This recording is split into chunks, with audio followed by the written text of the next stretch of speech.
tarde novamente. Estamos gravando aqui, né? Com consentimento de todos os presentes. Então vamos iniciar um assunto novo hoje que vamos falar sobre diodo semicondutor. É um componente eletrônico novo que vocês vão ver. Na verdade, talvez o primeiro componente eletrônico, né? É mais de componente eletrônico, que é o diodo semicondutor. Deixa eu mostrar para vocês a programação dessa semana para disciplina. Então, tem a gravação já da aula síncrona da manhã. Então, a gente vai ver isso aqui ao longo da aula. É uma repetição, vamos dizer assim, repetição entre aspas da aula da manhã. Nós vemos à tarde os mesmos assuntos. Então, a gente vai falar sobre o diodo, que ele é formado a partir dessa junção PN, que nós já vamos ver o que é. Símbolo, polarização, né, os modelos e a apresentação de um datasheet no diodo. Como atividade assíncrona para essa semana, eu coloquei até a sexta-feira da semana que vem para ter bastante tempo, não precisa tudo isso de tempo, mas coloquei um prazo bom aí para vocês, não sei se vocês estão fazendo alguma atividade avaliativa ou não. Então, esses itens 1, 2, 3 e 4, né, assisti um vídeo curto que tem na internet, é isso, uma fábrica de semicondutores brasileira, e depois uma videoaula que já tem gravada, que são conceitos sobre semicondutores, né? Então, o que nós vou apresentar na aula de hoje é já o componente eletrônico diodo, ver o que ele faz, né? Como é que ele funciona, assim. Mas lá no interior do diodo, assim, um pouco mais detalhado lá dentro do diodo, como é que ele funciona por dentro, o componente eletrônico. Aí, nesta videoaula gravada, né, vocês vão poder estar entendendo um pouco melhor aí dentro do diodo, como é que ele é. E dos materiais semicondutores, na verdade não só do diodo, mas eu falo nessa videoaula sobre os materiais semicondutores de modo geral. Aí tem o material de apoio, tem uma apostila aqui, que é do professor Marcelo Wendling, sobre os semicondutores, e também tem a apresentação que é baseada na apostila. E aí, por fim, né, o questionário avaliativo, né, que é um questionário de marcar, para entregar então até o dia 8 de outubro, como atividade assíncrona. Bom, então, já entrando no assunto de semicondutores, então a gente tem aí a grande revolução da microeletrônica, já faz algum tempo já, né? Então a gente tem hoje computadores, celulares, dispositivos móveis, embarcados. Então a gente pega um automóvel hoje, tem vários semicondutores dentro dele, controla todas as funções básicas de automóvel. A gente tem recursos avançados no automóvel, por exemplo, controle de estabilidade e tração, injeção eletrônica, que faz o automóvel ser mais econômico, vários outros recursos, né, já assim, em função também da microeletrônica. E tudo começou com o desenvolvimento dos chamados semicondutores. O semicondutor, ele é um meio termo, ele está entre um condutor elétrico, um bom condutor, e um isolante, um material que é chamado de condutor elétrico. Por exemplo, cobre eletrolítico, ele é um excelente condutor. E um isolante, por exemplo, borracha, ou plástico, ou vidro, que são isolantes elétricos, não permitem a passagem da corrente elétrica. Os materiais semicondutores, aí tem vários materiais, eles estão ali numa posição intermediária, eles permitem alguma passagem da corrente elétrica, mas não são condutores exatamente bons condutores de eletricidade, de corrente elétrica, desculpa. Eles se tornam bons condutores a partir do momento que você purifica esses materiais semicondutores e coloca a chamada adição de impurezas, que são outros materiais, aí eles se tornam bons condutores. Quando a gente fala assim, quando eu estou falando das semicondutores, então os componentes não funcionam direito na eletrônica? Não, claro que funcionam, né? E eles são os componentes eletrônicos, por exemplo, o diodo que nós vamos ver hoje, transistor, que é um outro componente, né? Transistor, alguém já deve ter ouvido falar. Eles são bons condutores, né, internamente, né, mas não são só condutores de eletricidade. Eles fazem coisas que um fio de cobre não faz, né? Então a gente vai começar a ver ainda a partir do diodo, o que ele faz exatamente. Mas antes de a gente falar do diodo, eu quero só dar uma lembrada dos resistores, mas não é exatamente o resistor em si, da lei de Ohm, você já deve estar, né, enjoado de saber da lei de Ohm. Vamos fazer um experimento aqui muito rápido, né? Porque a gente vai fazer esse experimento com o resistor e depois a gente vai fazer o mesmo experimento aqui na prancheta, o mesmo experimento entre aspas, com o diodo, né? Já vou apresentar o diodo que a gente vai fazer com ele. Eu quero só deixar bem claro como é que um resistor funciona e depois a gente vai ver as diferenças como o diodo funciona quando a gente for ver o diodo ainda hoje. Bom, então assim, O resistor, né, pode ter esse símbolo, né, ou pode ser assim, tanto faz. O resistor obedece à lei de Ohm. Então a lei de Ohm diz que a corrente no resistor é a tensão aplicada sobre ele dividido pela sua resistência. Se a gente substitui aqui, passa multiplicando e volta dividindo, pela própria lei de Ohm eu tenho que a resistência é a relação entre a tensão aplicada e a corrente que aparece no componente. Então é isso que o George Simenon, lá, que deu homenagem a ele, a lei de Ohm, que ele percebeu. Ele percebeu que quando a gente aplica uma tensão em cima de um resistor, ou em cima de um material resistivo qualquer, né? Não precisa ser um componente resistor, mas um material resistivo, resistor R, por exemplo, resistor de 1 ohm, aplica uma tensão, né, sobre ele, aparece uma corrente. Se você dobra a tensão, dobra a corrente. Se essa tensão cai pela metade, a corrente cai pela metade. Se eu aplicar uma tensão variável aqui, né, aqui o símbolo de uma fonte variável, uma fonte de corrente contínua, essa seta indica que dá para ajustar. É uma típica fonte de bancada, a fontezinha que nós temos, né, de bancada lá, com o display, você ajusta no knob, ajusta a tensão da fonte. O que o homem descobriu é que, ao variar a tensão, variava a corrente de forma proporcional à variação da tensão. Então, dobra a tensão, dobra a corrente. Triplica a tensão, triplica a corrente e assim por diante. A resistência elétrica em si é nada mais, nada menos do que esta relação de proporcionalidade entre a tensão e a corrente. É a razão de proporcionalidade entre a tensão e a corrente. Isso é a resistência elétrica, foi isso que ele percebeu. E aí daí derivou a famosa lei de Ohm. Mas a lei de Ohm ela não funciona para todos os componentes. Ela só funciona, ela só é respeitada, vamos dizer assim, ela só existe para componentes ômicos. Até diz componentes ômicos. São componentes eletrônicos ou elétricos, enfim, que respeitam a lei de Ohm. O resistor é obviamente, né? Ele respeita a lei de Ohm porque a corrente nele é proporcional à tensão aplicada. E isto vem de sistemas chamados sistemas lineares. Sempre quando eu tenho uma relação de causa e efeito, onde eu dobro a causa e dobro o efeito, onde a causa triplica a causa, triplica o efeito, eu digo que o sistema ali é linear, né? Existem os chamados sistemas não lineares. A eletrônica em si, baseada em semicondutores, ela é não linear. Os componentes eletrônicos semicondutores não obedecem à lei de Ohm. Então a gente vai primeiro fazer uma breve revisão aqui da lei de Ohm, né? E aí a gente vai falar um pouquinho sobre os semicondutores para ver a diferença. Então o que nós estamos fazendo aqui? Um experimento aqui, né? Chamar de experimento, entre aspas, né? Aqui no quadro. Eu vou levantar a chamada curva IV, curva corrente tensão. O que eu tenho aqui? Eu tenho uma tensão variável, um resistor. Aí eu vou medir uma corrente, até eu posso desenhar aqui o amperímetro. Um amperímetro que vai medir essa corrente.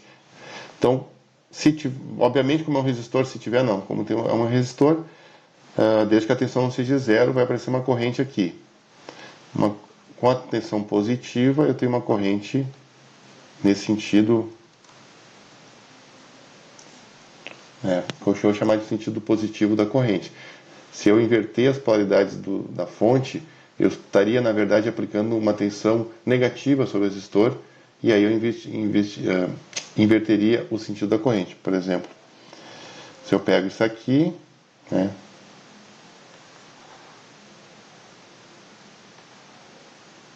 inverto a polaridade com mais embaixo, a corrente vai inverter de sentido. A corrente vai se tornar assim. Aí eu vou dizer que a corrente aqui ela está negativa. O que é o positivo e o negativo? Né? O que são números positivos e negativos? Eles estão agregando uma informação normalmente de sentido. Né? A velocidade negativa, um carro está com tantos quilômetros por hora negativo. Está vindo, ou está indo, está vindo. Porque eu digo que está indo embora é a velocidade positiva. Aí se isto é positivo, está vindo na minha direção é negativo. Ou vice-versa, depende do que eu chamo de positivo. Então, se a gente determinar que o positivo, deixa eu só voltar aqui, que o positivo é assim, então, e a corrente positiva é assim, se a corrente fluir no sentido contrário, ela vai ser a corrente negativa, é uma convenção aqui, né? Vamos dizer assim.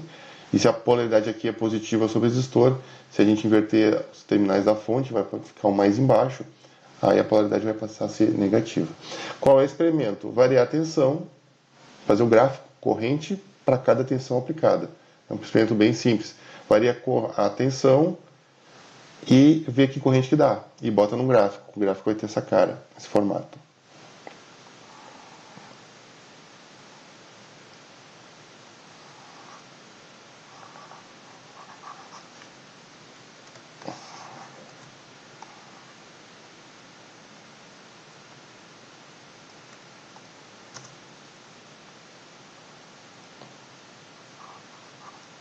Corrente, eixo Y, vamos dizer assim, eixo das abscissas, em função da tensão aplicada, o eixo das ordenadas. Então, daqui a pouco eu tenho aqui 1 volt, 2 volts. Aqui eu tenho tensões positivas, aqui é a minha origem, né, do gráfico, do eixo cartesiano. Então, a partir daqui, à direita, eu tenho tensões positivas. A partir daqui, eu tenho tensões negativas. Menos 1 volt, menos 2, e assim por diante. Da mesma forma, eu tenho... deixa eu fazer esse gráfico um pouquinho mais para baixo aqui, para caber.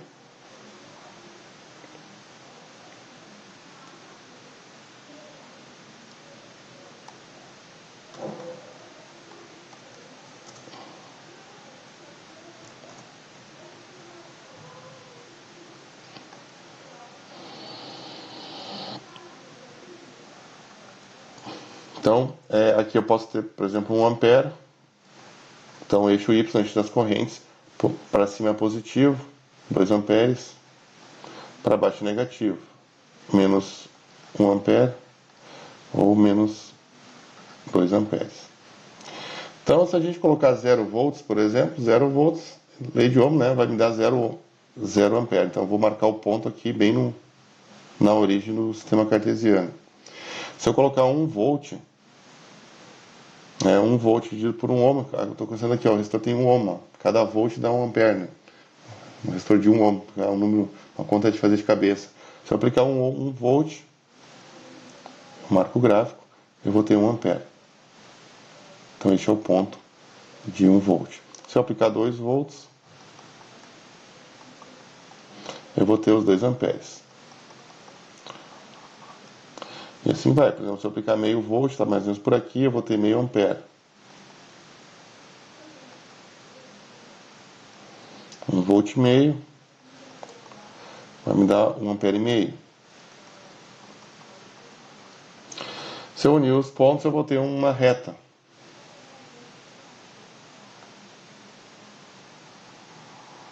Vou ter uma reta. Eu tentei fazer o mais reto possível, mas... Bom, vamos inverter os terminais da fonte. Então, agora vamos aplicar tensões negativas na fonte.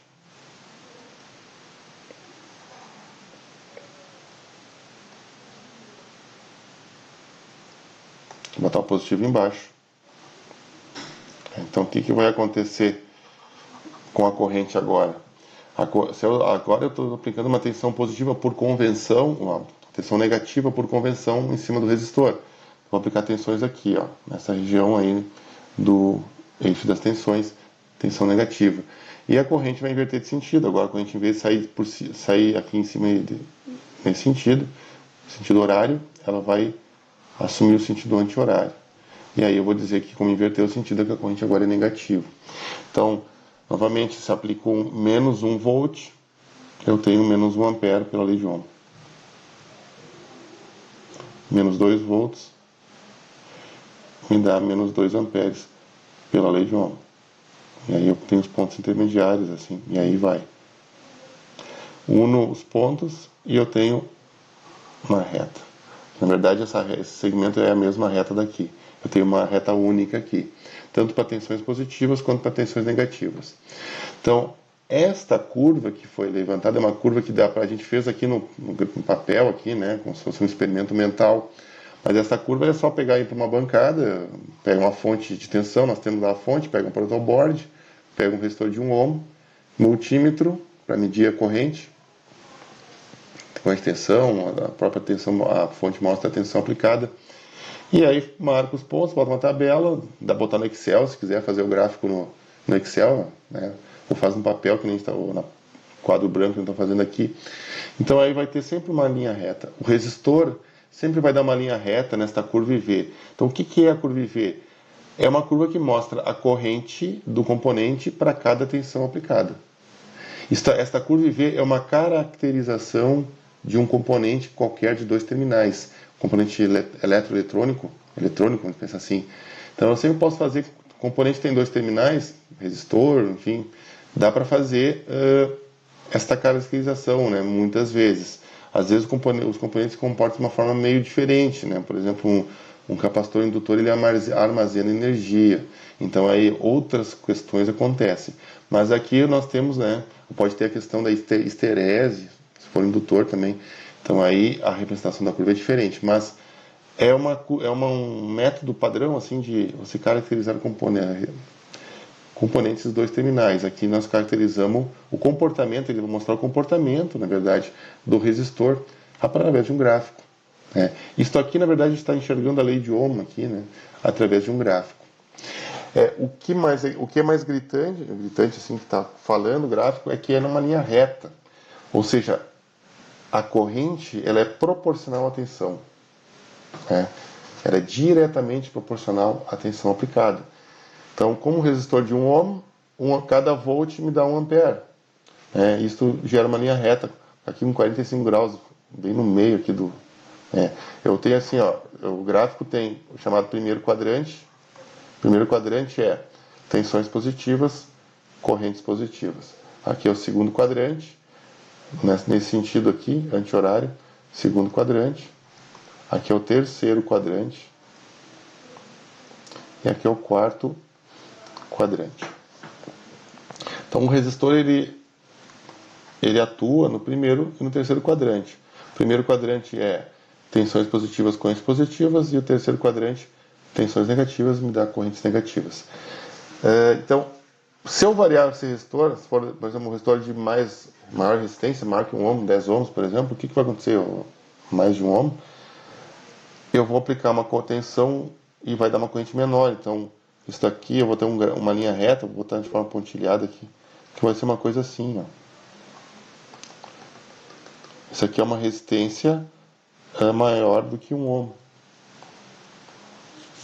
Se eu boto uma resistência pequena, por exemplo, uma fração de ohm, meio ohm, uma coisa assim, ou menos de 1 ohm, aí a minha reta vai estar mais para lá.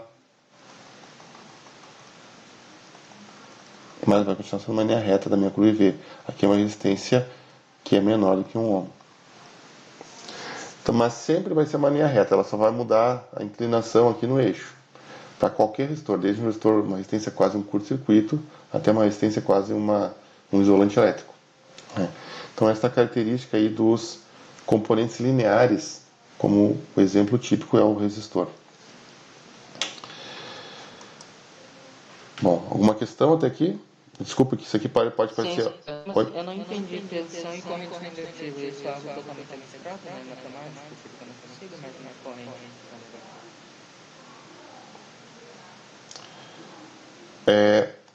Tá. Uma altura de uma casa, altura de um qualquer, né? O Everest está 8.000 metros de altura, né? 8.000 e poucos. Lá as fossas abissais no fundo do mar, eu digo assim, ó, onde está os 0 metros? Por que o Everest é 8.000 metros? As fossas abissais estão a quantos metros?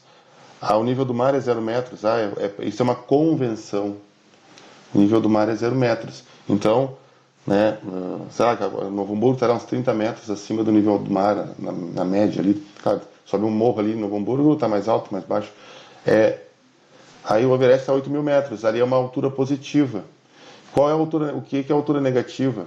Existe uma altura negativa absurda? Não existe, a gente pode imaginar, o fundo do mar é a altura negativa. porque os 0 metros é o nível do mar, né?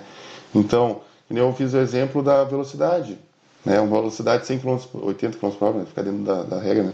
80 km por hora, ou 100 km por hora, né? Freeway ali, ela é positiva ou negativa? Mas ela é sempre positiva, professor. Não, posso imaginar uma velocidade negativa. O que representa o sinal positivo e negativo? Ele representa uma informação a mais para aquela grandeza. Então a informação pode ser, por exemplo, a velocidade de significar, que eu comentei, que está se afastando ou está se aproximando do observador. É uma velocidade positiva ou negativa. Uma tensão positiva ou negativa é uma tensão que vai estar em função da polaridade, como eu ligo a fonte, né? Se eu ligo um terminal positivo ou negativo, de que jeito eu ligo aqui no meu componente. Se eu digo que ligando positivo em cima aqui no resistor e negativo embaixo, se isso é tensão positiva, se eu inverter os terminais, eu vou estar aplicando uma tensão negativa. O que a tensão vai provocar? A inversão da polaridade da tensão vai provocar a inversão no sentido da corrente elétrica. E aí a corrente elétrica também ela pode ser positiva ou negativa. Se eu digo que a corrente elétrica para cá ela é positiva, se ela inverter, ela vai ser negativa. Mas como é que eu posso dizer que para cá é negativa? Como é que eu posso dizer que no sentido horário ela é positiva, né? Sentido horário é positiva é uma convenção. Aí se eu digo que o horário é positivo, então no anti-horário vai ser negativo.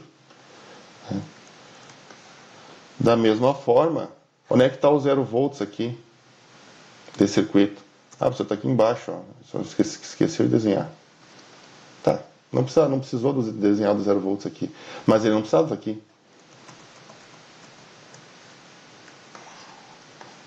Já vamos voltar ali para uma bateria de 12 volts.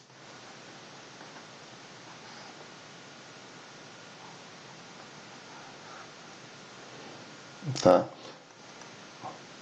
Se eu boto o 0 volts, eu posso botar onde eu quiser. Assim como foi uma convenção dizer que o nível do mar é 0 metros. Eu podia ter dito que o nível do mar, o mundo podia ter convencionado que o nível da altura do Everest, que é o maior pico do planeta, é 0 metros. Aí a gente já está sempre em alturas negativas aqui. E só os astronautas iam estar na altura positiva. Enfim, os aviões lá em cima. Se eu coloco o 0 volts aqui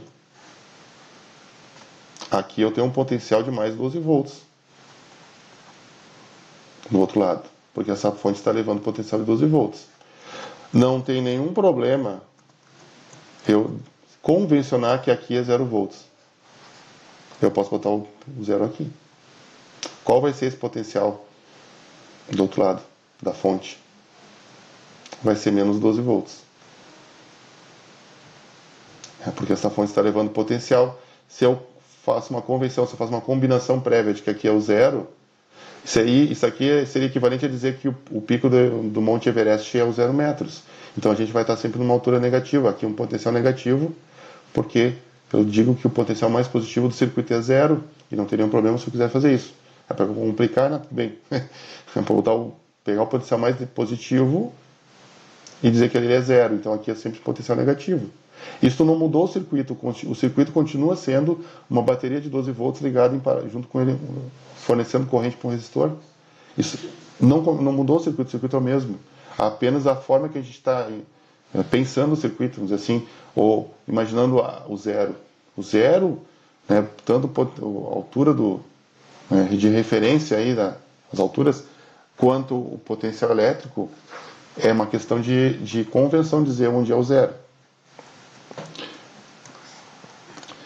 Eu não quero assustar vocês, mas essas coisas são importantes, né? Depois a disciplina de eletrônica. Tranquilo, pessoal? Mais ou menos, tranquilo, entre aspas. Mais alguma questão? Vamos continuar aqui então com... eu quero apresentar um diodo para vocês então. Bom, os materiais semicondutores, né? Eu vou estar na videoaula ali, explicando, ali, já foi gravada, como é que é por dentro do semicondutor, como é que os materiais semicondutores funcionam, ou qual é a ideia do semicondutor. né, que é a base do material para criar os componentes eletrônicos modernos. Mas eu não sou especialista em materiais e nem em semicondutores, né? Porque a pessoa se tornar um especialista em semicondutores tem que estudar isso, só estudar isso, não fazer mais nada na vida, né? O cara fica lá, faz ali engenharia de materiais ou física e depois vai fazer mestrado, doutorado em semicondutores no exterior, né? Então, aí tem que estudar mecânica quântica, porque os semicondutores funcionam baseados na mecânica quântica. Então, assim, a videoaula eu apresento para vocês, né, ainda no modelo clássico, inclusive, né, do átomo e tal, para vocês terem uma noção geral, e é importante essa noção geral de semicondutores, né. Mas, é claro, comentando novamente que eu não sou engenheiro de materiais, nem a minha formação, nem em física ou coisa assim. Então, aquilo que eu estou passando não é muito menos do que eu sei a respeito dos semicondutores na videoaula. Bom, o que se fez, pessoal? Os materiais semicondutores, né, tem dois tipos, tem o tipo N e o tipo P. Se a gente pega um pedaço de material semicondutor tipo P e junta com N, a gente vai formar a chamada junção PN. Deixa eu colocar aqui embaixo. Então, existe um material semicondutor tipo P e um material tipo N. Eu junto os dois, aqui é a chamada junção ou região de junção, porque fez a ligação, a junção entre o material tipo P e o tipo N. Coloco um terminal de cobre ou de alumínio, enfim, cobre estanhado, de um lado, cobre do outro, e eu formei o meu diodo semicondutor.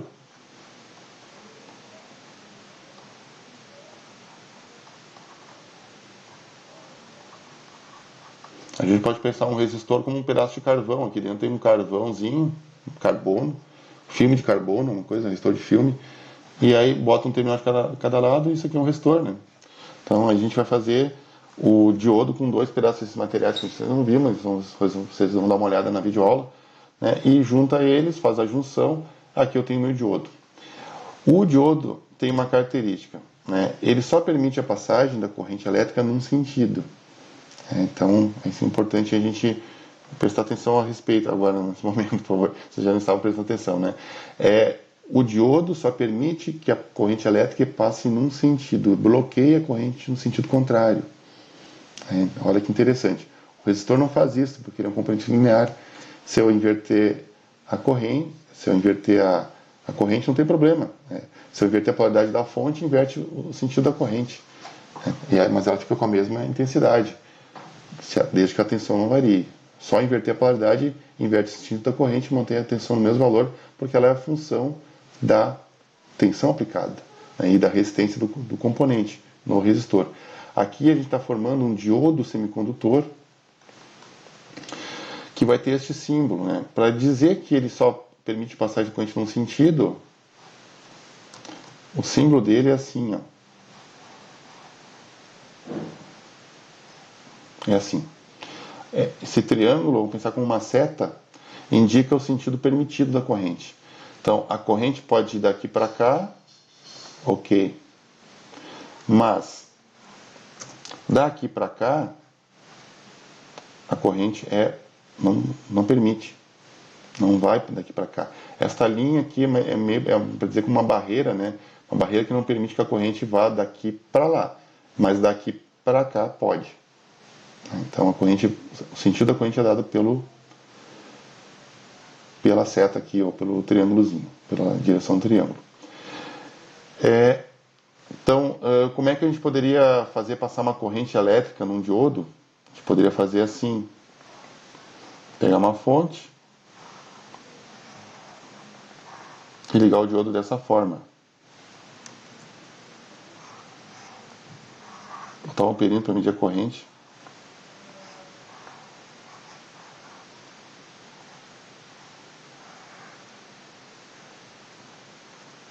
Isso aqui vai permitir passar uma corrente no diodo, porque olha o positivo da fonte, né? Observe o positivo da fonte. A corrente sai do positivo, sentido convencional da corrente, e vai para o negativo, então ela vai circular nesse sentido.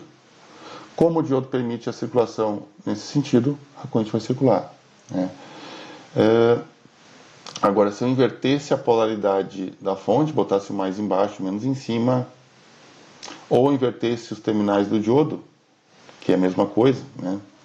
Daria no mesmo, aí ele não permite a passagem da corrente, a corrente não vai ser zero. Então, se eu fizesse isso aqui, ó,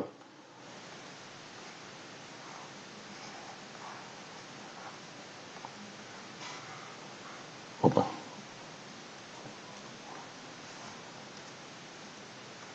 botasse uma fonte com positivo embaixo, a fonte vai forçar, vai tentar fazer uma corrente circular nesse sentido. Só que aqui não vai ter corrente, a corrente vai ser zero, porque o diodo vai bloquear. Olha que interessante o componente diodo. Ele é também conhecido como válvula eletrônica. Ele permite a passagem num sentido e bloqueia no sentido contrário. Fazer isto, ou deixar a fonte com positivo em cima e negativo embaixo, só inverter o diodo, dá no mesmo. E o diodo assim, dá no mesmo. Eu, na verdade, não mudei a ligação. A ligação anterior é a mesma dessa aqui. Positivo vai nesse lado e o negativo vai desse lado. É o jeito que estava. Na verdade, só desenhei diferente. Mas é a mesma ligação elétrica. Se eu fizer isso, então não tem corrente igual a zero. Quando a gente vai usar um componente diodo e montar numa placa, a gente tem que saber que lado está ligando o componente, diferentemente do resistor. Porque no resistor ele não tem polaridade nos seus terminais. Eu digo assim, não tem polaridade. O resistor eu ligo do jeito que for ali. Ligo de um jeito, eu ligo virado, ele funciona do mesmo jeito. Aqui não, o diodo, se eu ligar virado, em relação ao sentido que eu quero, se ele está conduzindo corrente, ele não vai mais conduzir, vai bloquear. Eu digo que ele vai bloquear e não conduz corrente. Se ele não estava conduzindo, ele vai conduzir, ou pode conduzir. Então, o diodo ele tem polaridade nos seus terminais. Então, eu tenho que fazer o quê? Eu tenho que dar um nome para esses terminais. O resistor não tem nome, os dois terminais do resistor não tem um nome. Terminal A e terminal B. Aqui eu tenho que dar um nome para os seus terminais para poder, depois quando for montar uma placa, uma coisa assim, saber montar do lado certo, não ficar ligando, liga e se não der certo, vira ele, né? Não vai dar certo, então tem que montar certo de primeira. Então, que nome que se deu aos terminais?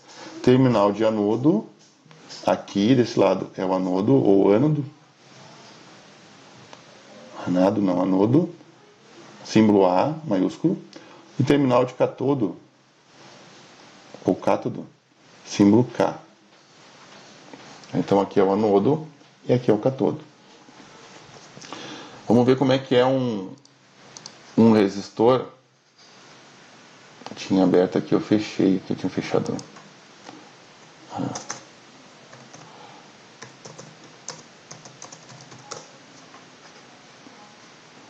Então aqui um diodo, né? Esse aqui é um diodo típico, ó. Esse aqui é o da série 1N4000, tem 4001, 4002 até o 4007. Aqui é um monte de diodos, um punhado de diodos, e aqui um diodinho único. Então esse é um diodo, né? Tem diodos, esse aqui é um diodo pequeno, né? É um diodo ele mais ou menos do tamanho de um resistor de 1/8 de watt. Tem diodos de alta potência, tem diodos que suportam uma corrente entre seus terminais de milhares de amperes. São diodos de potência, precisam ser refrigerados a água, etc. Esse diodo aguenta uma corrente contínua, uma corrente média, de 1 ampere apenas, né? Então, ele é para aplicação de uso geral em eletrônica, esse diodo aqui. Então, observe o que nós temos no diodo. Nós temos um corpo preto, porque normalmente ele é feito de epóxi.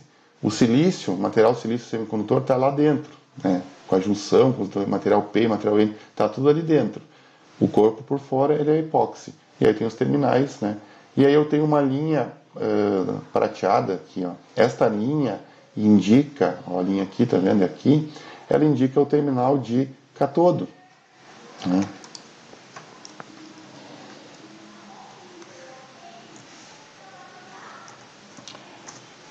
Então, o corpo do componente é mais ou menos assim, ó, uma vista, né?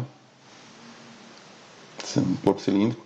Esta linha aqui é o catodo, ó, que a gente vai estar no corpo do componente. Então, quando a gente vai ver o componente assim, um tubular de epóxi, com uma linha prateada, aqui é o catodo e do outro lado é o anodo. Vamos saber isso aí. Porque a gente precisa saber de que lado vai ligar, de que jeito vai ligar para a liga correta. Senão ele pode não funcionar do jeito que a gente quer. Né? Senão ele não vai funcionar do jeito que a gente quer. Porque se ele estava conduzindo, se ele conduz de um sentido, está conduzindo assim. Ó. Aí eu pego e inverto os terminais. Ele fica assim, desse jeito. E aí ele para de conduzir quando a gente vai para zero. Então tem que saber como ligar. Então, ligar um componente eletrônico para que ele funcione da maneira que a gente quer é chamado de polarizar o componente, né? Então, colocar os polos, assim, as polaridades da fonte no componente, assim, grosso modo, para que ele funcione. Polarizar o componente. E o processo é a polarização do componente. Então, a polarização do diodo.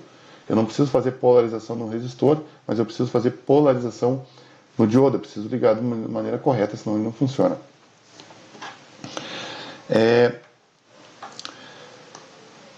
Bom, agora o que nós vamos fazer aqui? Antes de fazer a curva IV, alguma pergunta, questão? Pode abrir o microfone, se quiserem, se tiver alguma dúvida. No caso, então, a gente tem que cuidar o lado que a gente vai colocar, porque tem que seguir a corrente. No caso, como a voltagem está positiva para um lado, você tem que acompanhar ela.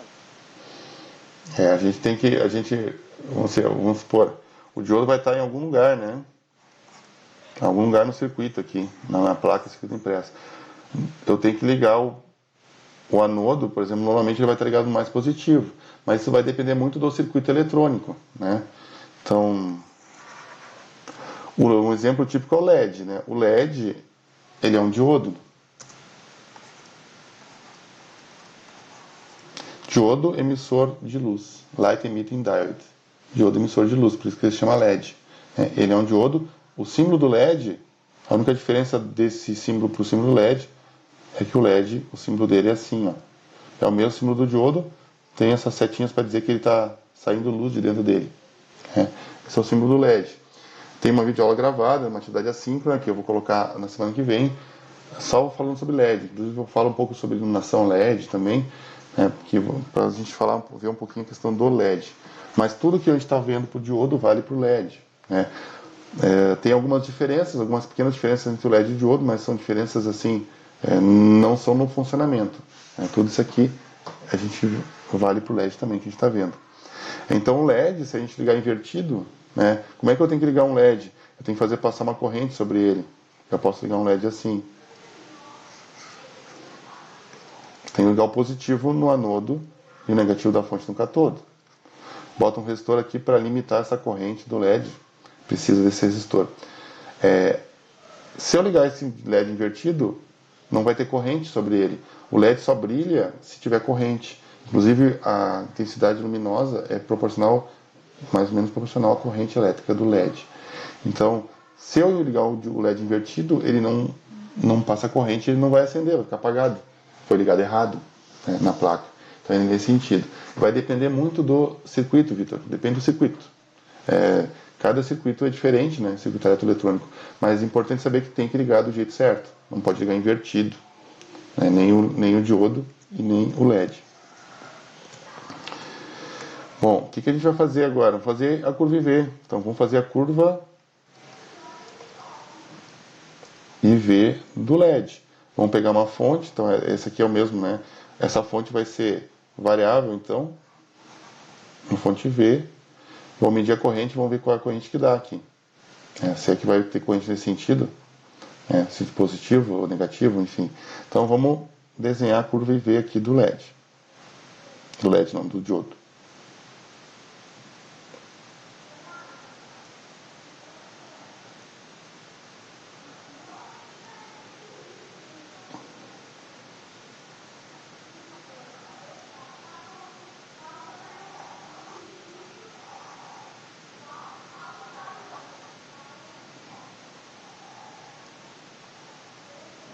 Então, novamente, aqui nós temos tensões positivas para um lado, negativas para o outro lado, e aqui eu tenho o eixo da corrente. né? Então, por exemplo, aqui pode ser 1 volt,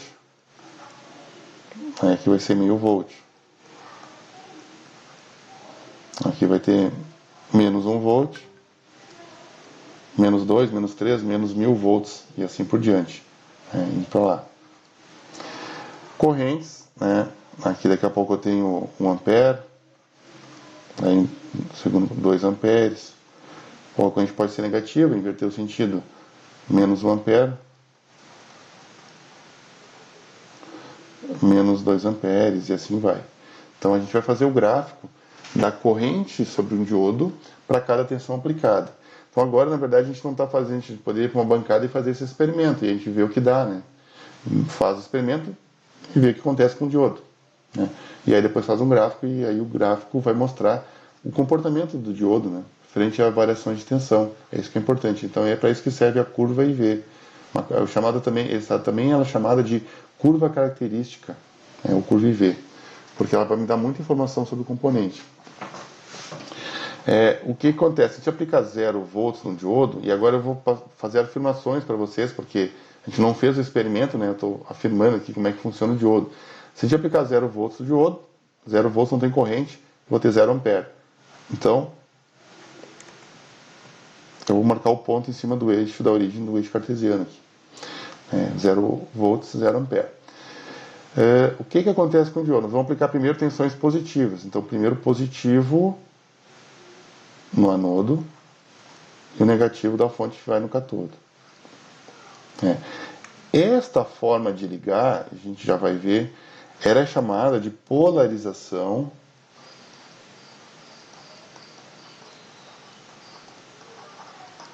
direta do diodo. Polarização direta. Existe a polarização direta e existe a polarização inversa ou reversa. Inverso ou reverso o nome. Essa aqui é a polarização direta. A polarização reversa é inverter o diodo aqui, ou inverter a fonte, mas não os dois, né? Se eu inverter os dois, fica do jeito que estava o circuito. Inverte o diodo, por exemplo, ou... Então, qual é a ideia aqui? A polarização direta é uma polarização que deve provocar, ou pode provocar, a condução de corrente no diodo, porque se a gente pensar a tensão positiva aqui, vai produzir a corrente aqui assim, né? Que nem a gente acabou de falar. Então, a polarização direta normalmente vai produzir corrente no diodo, ou pode produzir. E a reversa, aí o diodo vai bloquear, não vai permitir a condução de corrente. Na polarização reversa, ele não conduziria corrente. Não faz muito sentido, ou não faz sentido polarizar reversamente um LED, porque se eu polarizo reversamente, não tem corrente no LED, e o LED vai ficar apagado, não vai funcionar. Eu quero ver o LED acender, que é um diodo. Aqui, não sei para que vai ser usado esse diodo, né? Aqui não tem muita utilidade de diodo, mas eu só quero ver como ele se comporta. Então, a polarização direta, a tendência é que ele faça conduzir. O que vai acontecer aqui, então, pessoal? Quando eu aplicar tensões pequenas sobre o diodo, mesmo na polarização direta, o que é tensão pequena?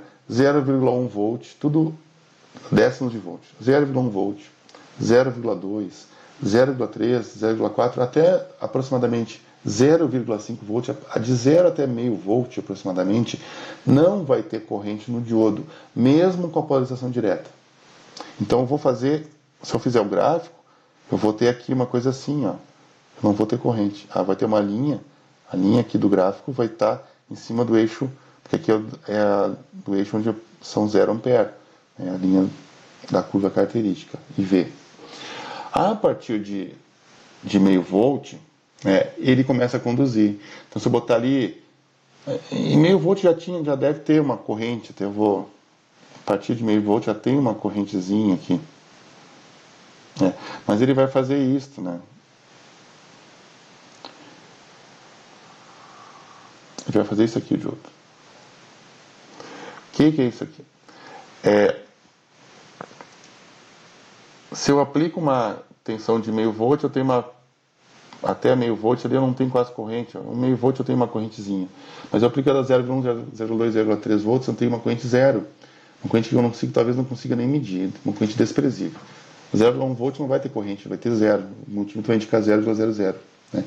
Até um 0,4 ali, 0,5, talvez não consiga medir alguma coisa de corrente no diodo. Mas só a partir daqui, eu tentei botar um pouquinho mais chato aqui a linha, né? Só a partir do 0,5 volts você começa a aparecer corrente no diodo. Só que olha que interessante, em vez de ser uma linha reta que nem um resistor, olha essa curva aqui.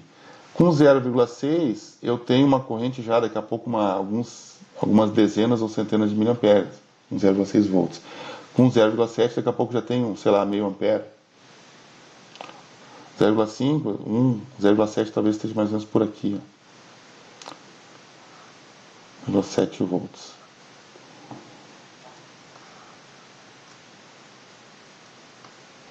E o que acontece se eu aplicar 1 volt sobre esse diodo? Vamos ver como é que a gente vê qual é a corrente. A gente vai traçar uma linha, um pontilhado vertical, até ela cruzar a curva. E aí a gente vê que corrente que dá. O que está acontecendo aqui? Com 1 volt, eu não atinjo a curva, porque a corrente vai para o infinito, símbolo infinito, infinitos amperes, a corrente, e não chega em 1 volt. O que é uma corrente indo para o infinito? Só se a fonte pudesse fornecer uma corrente infinita. O diodo vai provocar um curto-circuito na fonte. Não sei se vai queimar primeiro o diodo ou vai queimar primeiro a fonte. Se a fonte, daqui a pouco o diodo aguenta a corrente da fonte, encurta na fonte, né? Se a fonte não tiver proteção contra curto, alguma coisa vai queimar aqui no circuito. Normalmente o diodo vai queimar. Então o que está acontecendo? Até meio volt não tinha nenhuma corrente importante no diodo, ou não tinha nenhuma corrente no diodo, em polarização direta, anodo no positivo da fonte. A partir de meio volt a corrente rapidamente surge, cresce, né? E em 0,7 volts, né, eu já tenho o diodo, que eu digo que está em condução. Eu não posso aumentar muito mais que 0,7 volts a tensão sobre o diodo, aplicando uma tensão maior na fonte, porque senão a corrente dispara. Se eu não tiver nenhum elemento limitando essa corrente, o diodo põe um curto na fonte. Por isso que eu botei no LED, eu botei um resistor para limitar essa corrente, para não acontecer isso que eu estou acabando de falar. Senão ia queimar o LED, né? Então o LED também tem que ter um diodo, ele tem que ter um limitador de corrente. Pode ser um resistor, um simples resistor, pode ser uma placa driver. Se alguém já desmontou uma luminária LED, tem uma plaquinha ali dentro, é a placa driver. Que, na verdade é um conversor CA-CC, converte corrente alternada, ou tensão alternada da rede elétrica, numa corrente contínua. O LED precisa de uma corrente contínua para funcionar. Mas tem que ter alguma coisa limitando esta corrente. Eu falo LED, mas na verdade também é o diodo, né? LED é um diodo. Então, qualquer diodo precisa, eventualmente, ter um limitador de corrente. Porque eu não posso aplicar uma tensão maior que 0,7 volts, senão a corrente vai disparar, né? Então, olha só que interessante. Isso aqui é altamente não linear. O diodo é não linear. O comportamento dele, a corrente que passa para ele, não é proporcional à tensão aplicada. Se eu botar meio volt, eu não tenho corrente, eu tenho uma corrente muito pequena, de alguns poucos miliamperes. Aí eu dobro a tensão, e a corrente de zero, de quase zero, ela vai para curto-circuito, vai para infinitos amperes. Isso aí é altamente não linear. Então, ele não respeita a lei de Ohm, o diodo. Então, esse é o comportamento. Se a gente olhar essa curva, existe um ponto aqui que é em torno de 0,7 volts, que ele é conhecido como, ele é chamado, a rigor, é chamado de ponto de inflexão da curva, mas eu vou falar um nome mais que o pessoal chama de joelho da curva IV do diodo, joelho da curva IV do diodo, né? É o ponto aqui que tem uma linha de tangente e tal, né? Então, é o 0,7 volts. Então, o que acontece?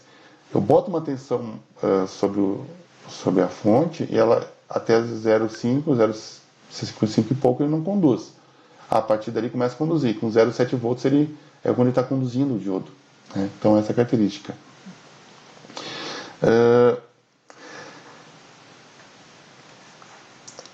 Esse 0,7 volts, né, ele é para diodos feitos de material silício. Silício é um tipo de semicondutor. Existe até o famoso Vale do Silício, né? Não é por menos.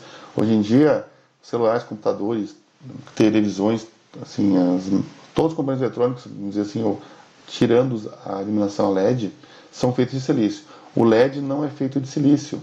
O LED é feito de outros materiais semicondutores. Ele também é semicondutor, é um diodo, mas ele não é feito de silício. Ele é feito de alguma coisa com galho, arseneto de galho, soquete de galho. Então é feito assim, com esses materiais que é feito o LED, não é feito de silício.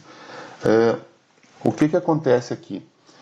Esse 0,7 volts é a chamada barreira de potencial.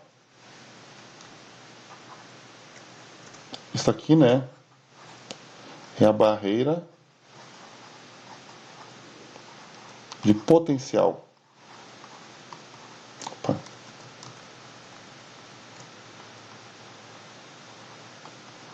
Do meu diodo.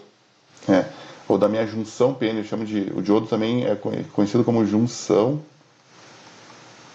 PN, porque é um pedaço de material semicondutor desse chamado material tipo P, junta com material tipo N, tem uma junção PN.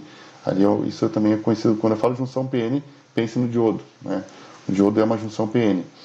Então, é a barreira de potencial. Isto depende do material. Então, isso aqui, 0,7 volts, só para o silício. Para os LEDs, como ele não é feito de silício, não é 0,7 volts. Se a gente pegar um LED, eu tenho aqui o meu LEDzinho. Cada cor de LED tem uma tensão diferente. Um LED vermelho tem cerca de 1,8 volts, é maior que 0,7, 1,8. Um LED verde é em torno de 2,4 volts. Um LED azul em torno de 2,8 a 3 volts. Eu tenho os LEDs violeta, ultravioleta, UV, é acima, né? Acima dos 3 volts, 3,5. Eu tenho LED infravermelho, aí é uma luz não visível, é o LED usado em controles remotos, por exemplo. É só 1,5 volt no máximo, de 1 volt até 1,5 volt. Então mudou, cada LED, na verdade, cada cor, LED com sua cor, ele é feito de um material um pouco diferente. Mesmo que tenha base com galho, é galho com outras misturas de materiais. Então o LED vermelho é um galho, não sei mais o que, arseneto de galho, sabe? Uma coisa assim. Aí o verde é uma outra proporção, é feita uma composição diferente de materiais que são todos semicondutores e me dão tensões diferentes de cada LED. E as cores também diferentes, que cada LED vai brilhar, vamos dizer assim. Bom, então, para o 0,7 volts, eu estou insistindo no 0,7 volts porque a gente vai falar muito do 0,7 volts ainda, né, até o final da disciplina, porque a gente vai, por isso que eu falo, é para o silício, para os semicondutores de silício. Que tirando a parte dos LEDs vai dizer tudo, né, tudo menos LED é feito de silício hoje em dia. Existem outros materiais semicondutores, tem o germânio veio antes do silício, né? O germânio ele tem uma barreira de potencial, se eu quiser eu posso fazer um diodo de germânio, e a barreira de potencial vai ser em torno de 0,3 a 0,4 volts, vai ser menor. De um ponto de vista, até seria melhor o diodo de germânio do que o de silício. Quanto menor isso aqui, melhor. O ideal seria que fosse zero essa barreira de potencial.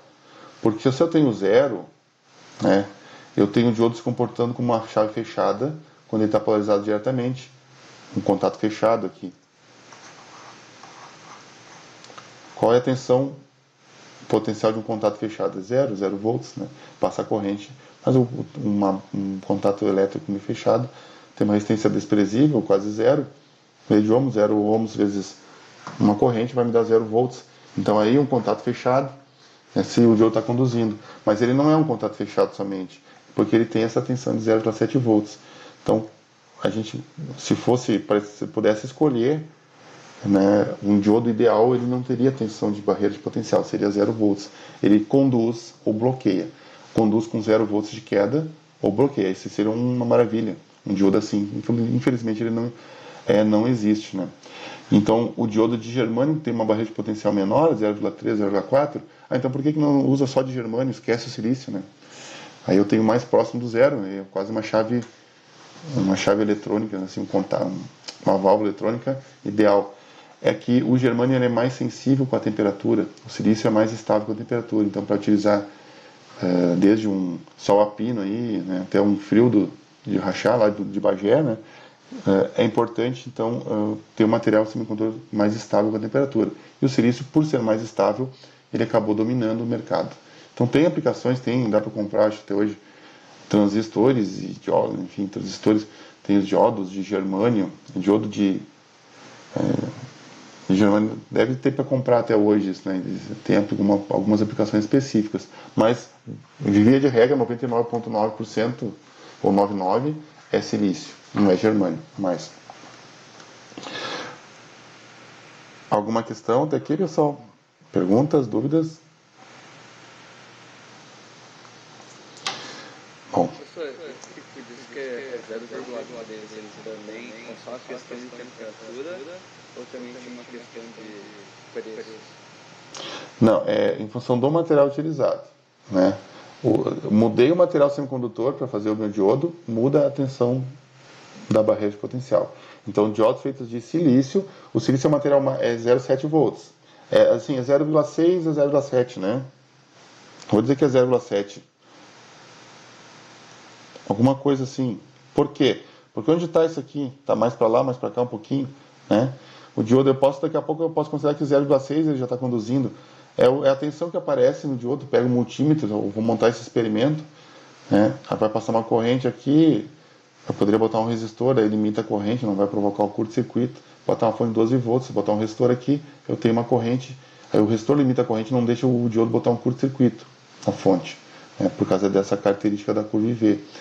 E aí eu vou ter, vamos medir a tensão, vai ter em torno de 0,6 a 0,7 volts para diodos de silício. Mas a rigor, para cada corrente aqui eu tenho uma tensão diferente, né? Se eu tenho uma corrente 1 ampere aqui, daqui a pouco eu tenho 0,8 volts, vamos dizer assim. Se eu tenho 1 miliampere aqui, uma corrente pequenininha, daqui a pouco eu tenho 0,55 volts. Daqui a pouco 100 miliamperes é 0,6 e 200 miliamperes é 0,7. Então, qual é a tensão? Depende da corrente, a rigor depende da corrente. Mas a gente pode fazer uma vista grossa, assim, fazer um arredondamento e dizer que é em torno de 0,7. Também dá para fazer, se diz 0,6.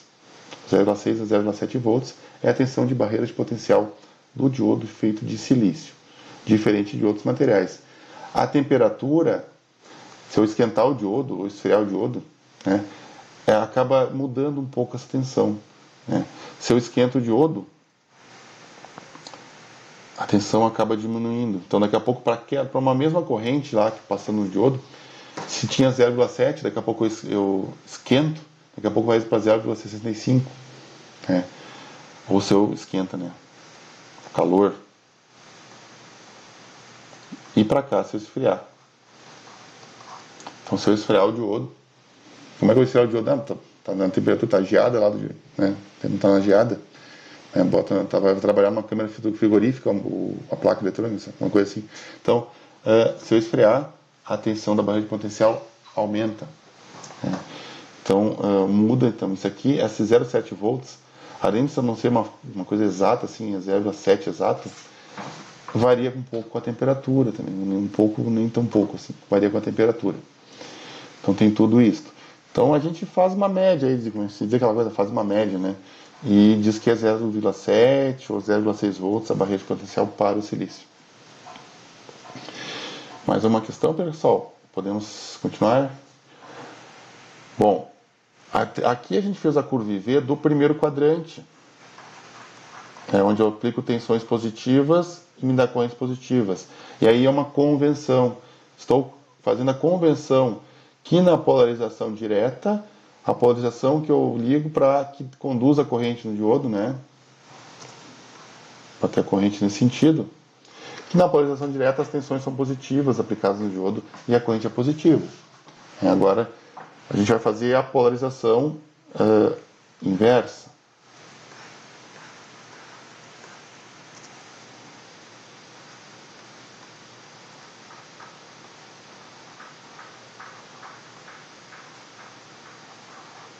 Inversa ou reversa. Então, o que dá pra... Eu vou pegar simplesmente, vou inverter o diodo, né? Isso aqui é uma polarização reversa. Ó, né? A tensão positiva aqui não vai circular corrente. O que eu fiz? Eu inverti o componente do diodo, não, inverti o diodo, ó. Desculpa. O diodo estava para assim para baixo, né? Catodo para baixo. Agora o catodo fica para cima. Inverti a posição do diodo e a fonte continua a mesma. Isso é a mesma coisa que aplicar uma tensão negativa sobre o diodo, né? Então, porque agora eu estou aplicando uma tensão positiva no catodo e negativa no anodo. Ó, agora é positiva no catodo. Antes era negativa no catodo e positiva no anodo. Então eu inverti a polaridade da tensão aplicada em cima do resistor. Inverter a polaridade significa que se naquela polaridade anterior eu considerava a tensão positiva, se eu invertir a polaridade, então agora passa a considerar a tensão negativa. Então, agora é uma convenção isso aqui. Mas isso vai uma convenção à polaridade, mas eu inverti a polaridade, isso é fato. Isso vai provocar um efeito no circuito. Agora o diodo não vai deixar conduzir, ou não vai querer deixar conduzir a corrente elétrica. Porque agora a corrente elétrica, se ela existisse, ela seria... Quem produz a corrente elétrica, no final das contas, é a fonte. A corrente sai do positivo, no sentido convencional, iria para o negativo. Mas olha, aqui, ó, o sentido do diodo aqui, ele não vai deixar, ele vai cortar essa corrente, então eu não vou ter essa corrente. Então aqui eu vou ter 0 ampere, eu não vou ter corrente. Bom, vamos ver, vamos fazer o gráfico. Professor, mas já, você está dizendo que não vai ter corrente, você quer fazer o gráfico, né? Bom, vamos fazer o gráfico, vamos ver o que acontece. Não vai ter corrente na maioria dos casos.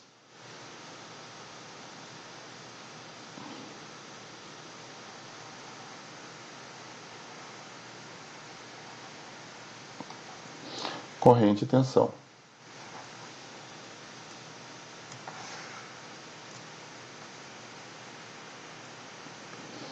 Então aqui, opa.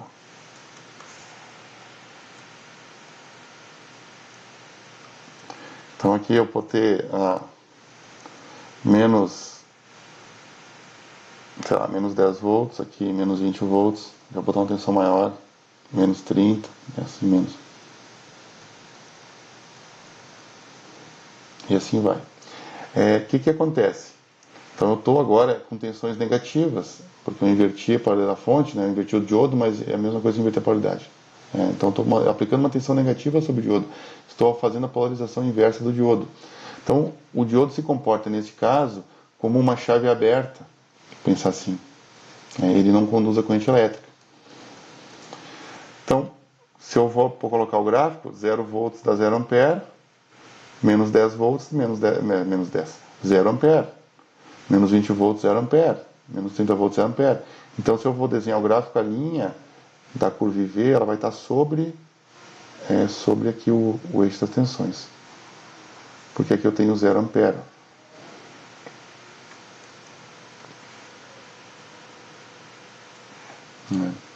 Então, o princípio é esse, não tem muita graça, né? A posição inversa. Bom, não vai ter corrente, aqui eu chamo de região de bloqueio do diodo. Ele está bloqueado. Ele não conduz corrente elétrica, ele se comporta como uma chave aberta. Isto vai ser assim até uma certa tensão. Nada é perfeito, então se eu não posso botar 1 milhão de volts em cima do diodo reverso. Esse 1 milhão de volts vai fazer o diodo conduzir de um jeito. Por quê? Pergunto para vocês, qualquer isolante não deixa a corrente elétrica conduzir? Materiais isolantes, exemplo, borracha, o vidro, uma madeira seca, são materiais isolantes, não permitem a passagem da corrente elétrica. O ar também é um material isolante. Eu pergunto para vocês, o ar não vai nunca deixar a corrente elétrica conduzir no ar? A corrente elétrica não conduz no ar ou pode conduzir em algum momento, de alguma forma?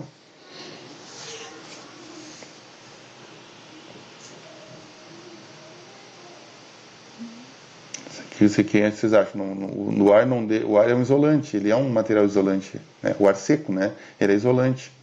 Mesmo o ar úmido, assim, é isolante. Não, a não ser que tenha íons lá no ar, mas ele é isolante. Ele nunca vai deixar a corrente elétrica passar, ou pode passar uma corrente elétrica? Me dê um exemplo de uma situação que acontece que passa corrente elétrica no ar.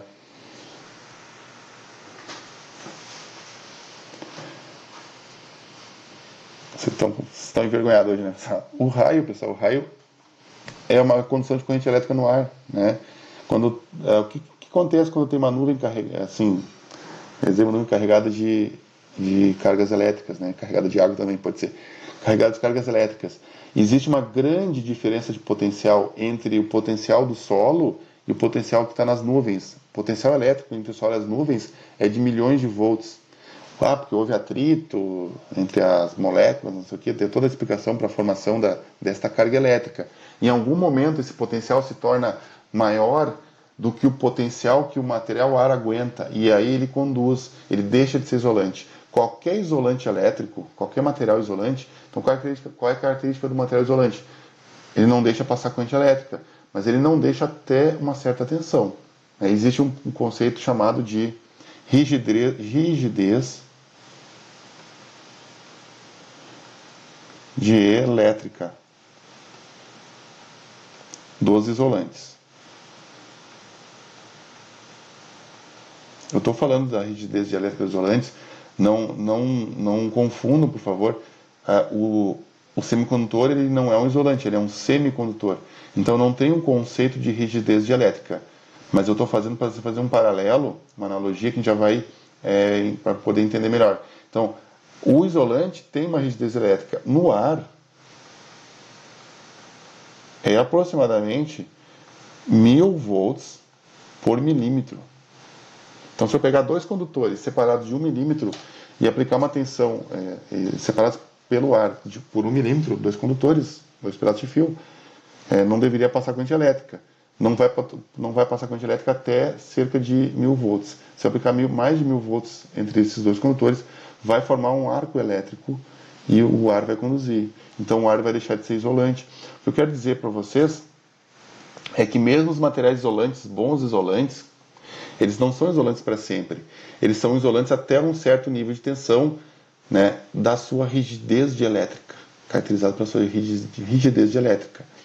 Aqui eu não vou ter o conceito da rigidez dielétrica do diodo, porque o diodo é um semicondutor não isolante, mas eu vou ter um processo que, de alguma forma parecido, né, o efeito, vamos dizer assim, que acontece, né, é que eu vou aplicar tensões cada vez mais negativas, vai chegar um momento, vou dar uma cortada no gráfico aqui, que ele vai começar a conduzir. Vai fazer isso aqui.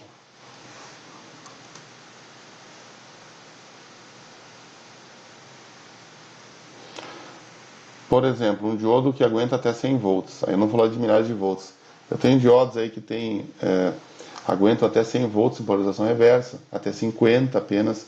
Tem diodos que aguentam 1000 volts. Tem diodos que aguentam milhares de volts.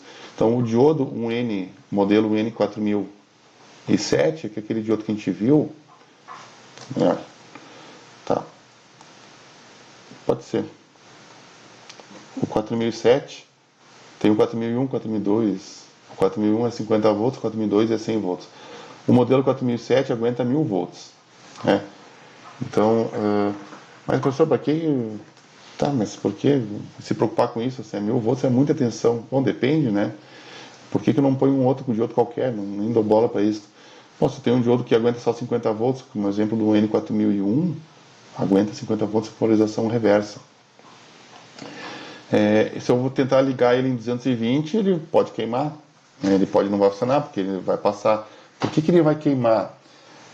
O que acontece se eu aplicar então um diodo 4007 mais de 1000 volts nele? Né? Imagina assim, ele vai começar a conduzir. Vai haver um processo chamado de processo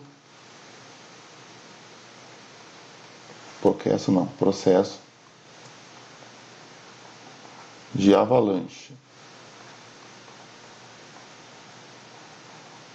De avalanche na junção. E aí ele começa a conduzir. E aí eu vou ter corrente. Então, em vez de ser um isolado, ele vai ter corrente. Imagina um diodo com 1000 volts. Cada ampere, qual é a potência que ele vai esquentar? Potência é a tensão vezes a corrente. Então, se eu tenho 1000 volts, cada ampere aqui me dá 1000 watts. Se passar 1 ampere, tem 1000 watts. 1 ampere vezes 1000 volts, 1000 watts. Então, vários amperes aqui, eu tenho vários milhares de watts. Um diodo que cabe na palma da mão, ele vai queimar na hora. A gente tem um verbo assim, esfumaciar, né? Vai virar fumaça o diodo. Ele vai rachar, ele vai quebrar, ele vai pulverizar, vai virar pó. Ele vai queimar na hora o diodo, né? Ele vai dar aquele cheirinho característico de componente eletrônico queimado. Então, não pode nunca atingir a tensão.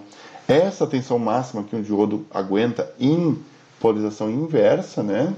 Em polarização inversa, então ele vai se comportar como uma chave aberta.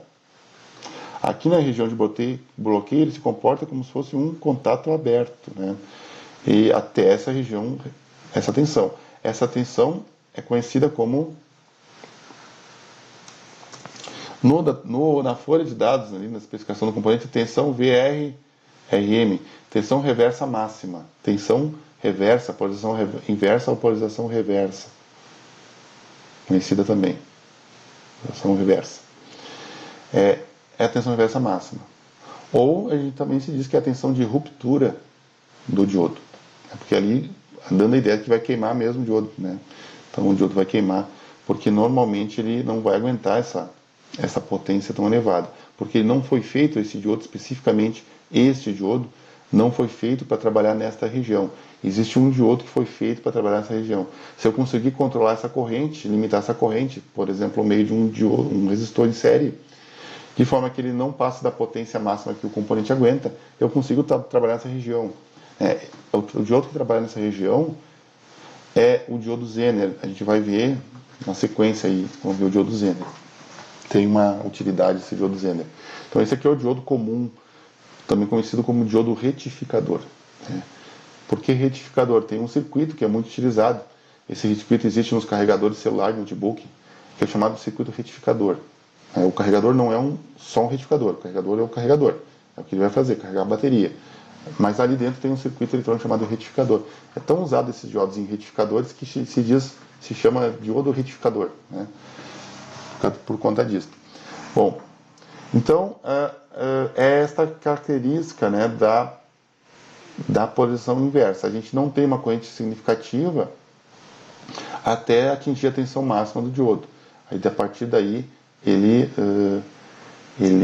conduz e aí provavelmente queima o diodo na hora, né? Certamente queima o diodo na hora.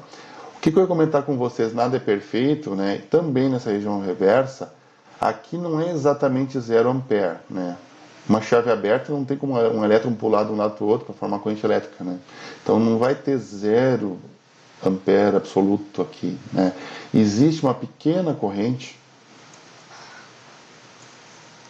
nesta região aqui, então não estou na região de tensão de ruptura, né, na tensão reversa máxima. Eu estou numa região na tensão mais baixa reversa, tipo 10 volts, 20, 30, abaixo da tensão reversa máxima do diodo, daquele diodo específico que eu estou utilizando. Então aqui eu vou ter deixa eu dar uma limpada aqui. Tem uma pequena corrente,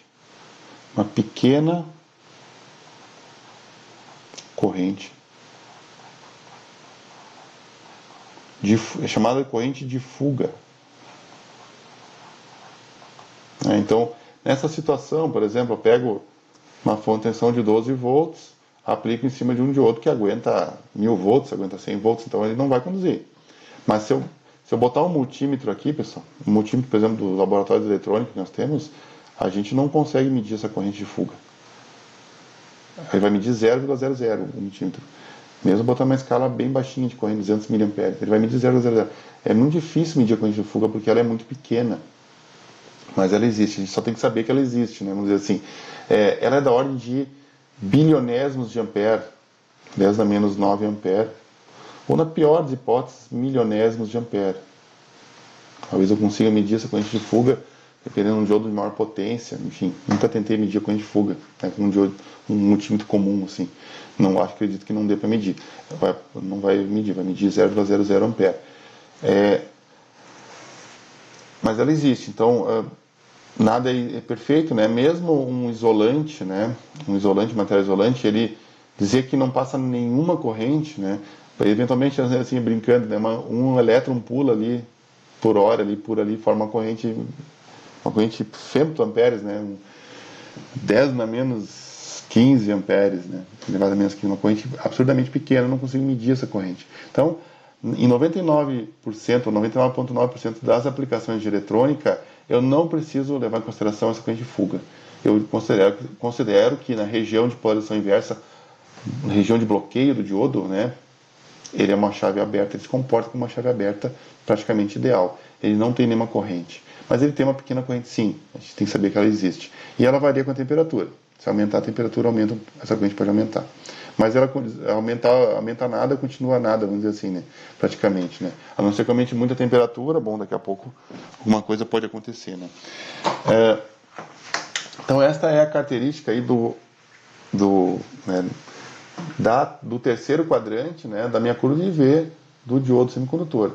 A polarização inversa, onde ele se comporta como uma chave aberta até uma tensão máxima de operação. E aí eu queria mostrar para vocês, então, o diodo, né? Aqui é o datasheet do diodo. Deixa eu abrir aqui. Datasheet do inglês, né? Folha de dados em inglês. Então isso aqui é muito comum. Cada componente eletrônico, para eu poder utilizar o componente, eu tenho que saber como é que ele funciona. Na verdade, já tem que saber antes como é que ele funciona. A gente está vendo como é que ele funciona o diodo, né? Mas eu tenho que saber quais são os parâmetros elétricos. Que tamanho é o componente, né? Aqui eu tenho, por exemplo, um desenho mecânico, uma vista, é um componente tubular, aqui é o mesmo componente aquele que eu mostrei para vocês, é esse aqui, o diodo 4000, né? Da série 4000, vai desde o 4001 até o 4007, e aqui tem diferentes dimensões aqui. O que ele aguenta? Aguenta 1 ampere, 1 ampere retificador, né? Aplicação do diodo. 1 ampere é a corrente média, eu posso aplicar uma corrente contínua de 1 ampere sobre ele, não pode passar de 1 ampere contínuo, mas ele suporta picos de até 30 amperes aqui, deixa eu aumentar um pouco, aqui diz que ele suporta picos de 30 amperes. Aí tem outras características, né? Ele é classificado como o L94, ou seja, ele não propaga chama se pegar fogo na casa, não propaga chama, aquela coisa assim. Vamos supor, isso é importante, vamos supor que cai um raio e aplica uma alta tensão sobre ele e um raio cai em cima da casa e não tem proteção contra raio, assim, um azar, uma coisa assim, ou um surto de tensão que veio da concessionária, que é uma coisa que nunca deveria acontecer. Esse tempo aconteceu comigo, porque eu moro nos equipamentos em casa, não deveria acontecer, mas um surto de tensão, um valor acima dos 220 volts aparece ali e numa fração de segundo queima componentes equipamentos eletrônicos na residência, né? Um surto de tensão, se acontecer de passar da tensão de reversa máxima, onde acontece a ruptura do diodo, ele vai queimar.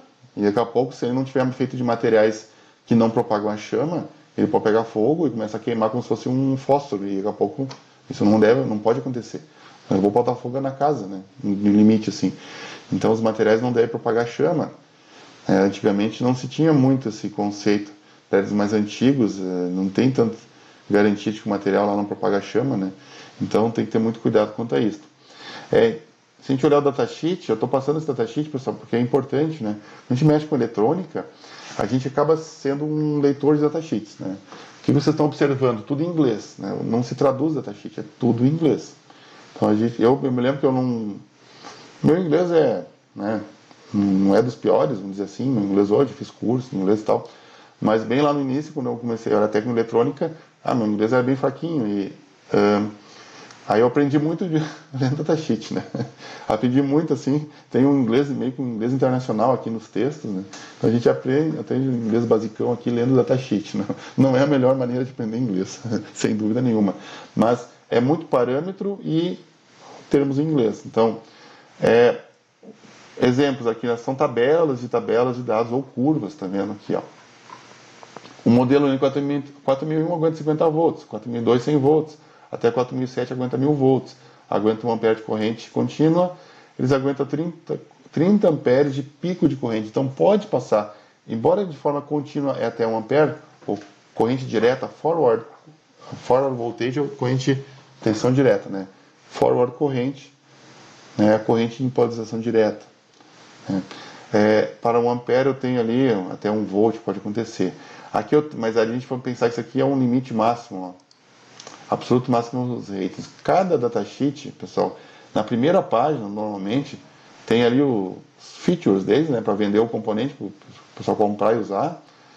É um desenho mecânico, o modelo, fabricante aqui, né, a fábrica que fabrica os semicondutores.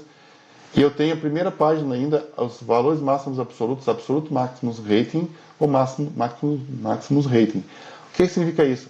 Não significa que se atingir esses valores, ele vai funcionar. Significa que ele não vai queimar. Então, qualquer componente eletrônico tem os valores máximos absolutos. Não pode passar daquilo. Se passar daquilo, vai danificar o componente. Mas não significa que naquele valor, até aquele valor, ele vai continuar funcionando. Então, a gente não olha para os valores máximos absolutos no datasheet como os valores para utilizar lá para fazer um projeto. A gente olha como valores limites que a gente não pode ultrapassar. Então, aqui eu tenho, por exemplo, curvas, né, que vamos caracterizar. Cadê a curva IV aqui, né? Se a gente olhar aqui, ó.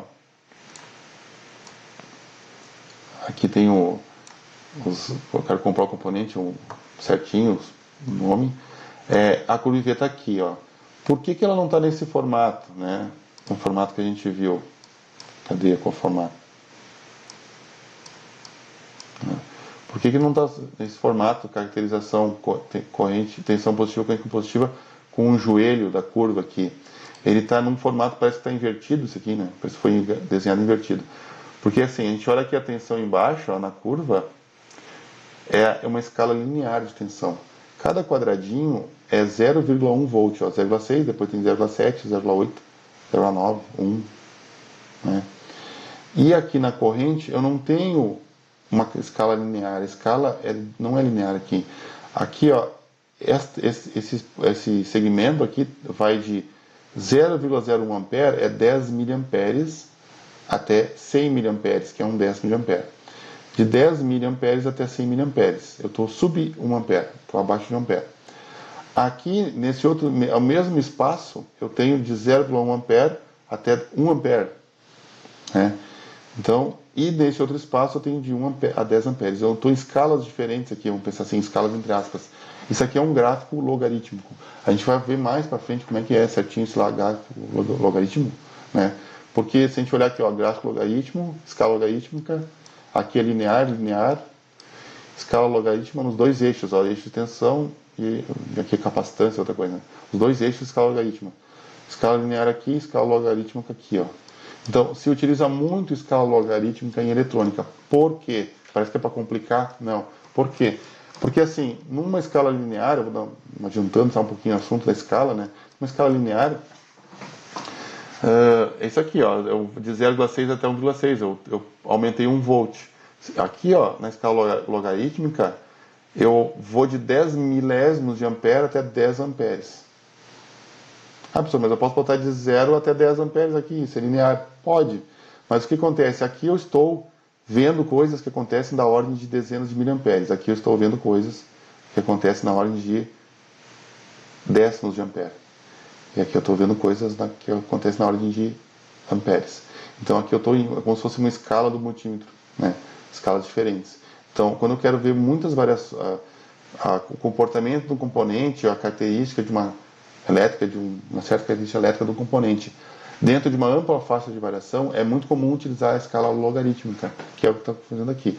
Essa escala logarítmica me deu um gráfico invertido de cabeça baixa, né? Virado, assim, não foi esse gráfico do eixo aqui, é só por isso. Então, a curva IV está aqui, pessoal, ela só não ficou com o formato de certinho, que a gente viu, de joelho, porque tem uma escala logarítmica aqui.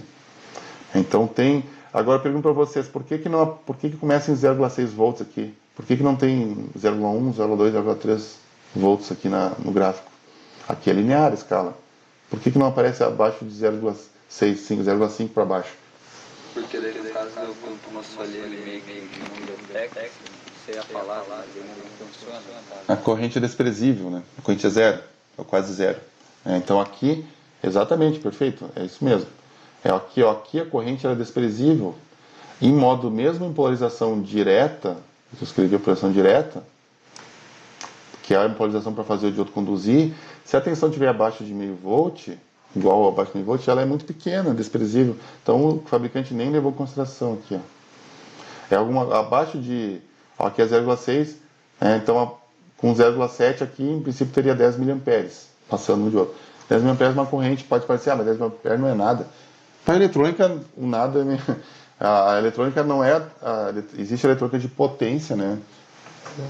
Que trabalha com milhares de watts, milhares de volts, milhares de amperes. Né? A eletrônica de potência aciona o Transurb, por exemplo. As placas de eletrônica de potência acionam os trens de Transurb. Mas a eletrônica de uso geral, vamos dizer assim, a gente está trabalhando com miliampere, com alguns volts, né? 12 volts, 5 volts. Então, aqui ele não está levando em consideração porque a corrente é muito pequena mesmo. Então, é o de fato que nós tínhamos visto aqui.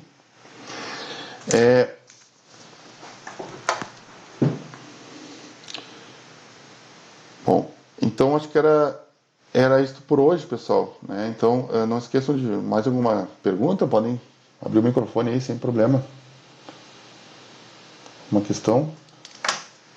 Então a gente deu uma visão geral do diodo, né, de um ponto de vista macroscópico, como ele funciona, a polarização, como é que eu ligo ele, a polarização direta, inversa. A partir da semana que vem, não dá tempo, 1h30, a gente vai um pouquinho mais fazer um exercício e tal, né, mas a gente faz um exercício já, ligando já um diodo com um resistor, uma fonte, ver como é que é a corrente, calcula a corrente, a gente já vai fazer na próxima aula já. Mas a gente deu um apanhado geral de como é que ele funciona do ponto de vista macroscópico, como é que liga, não pode ligar invertido, ele tem os seus terminais, anodo, catodo, né? Então, uma linha geral aqui. Eu gostaria, então, que vocês só dessem uma olhada, então, não esqueçam de fazer atividade assíncrona, aqui, né? Eu coloquei bem certinho, passo a passo, né? Entregar até sexta-feira, mas, como eu falei, sexta-feira semana que vem, né? Como eu falei, né? É um prazo bem mais que precisa do que... Mas, considerando que talvez vocês tenham avaliações, eu já deixei lá para frente. Mas tentem fazer as atividades, tá bem certinho. E vamos falando. Eu só ia comentar aqui hoje, pessoal, deixa eu só terminar aqui só um pouquinho.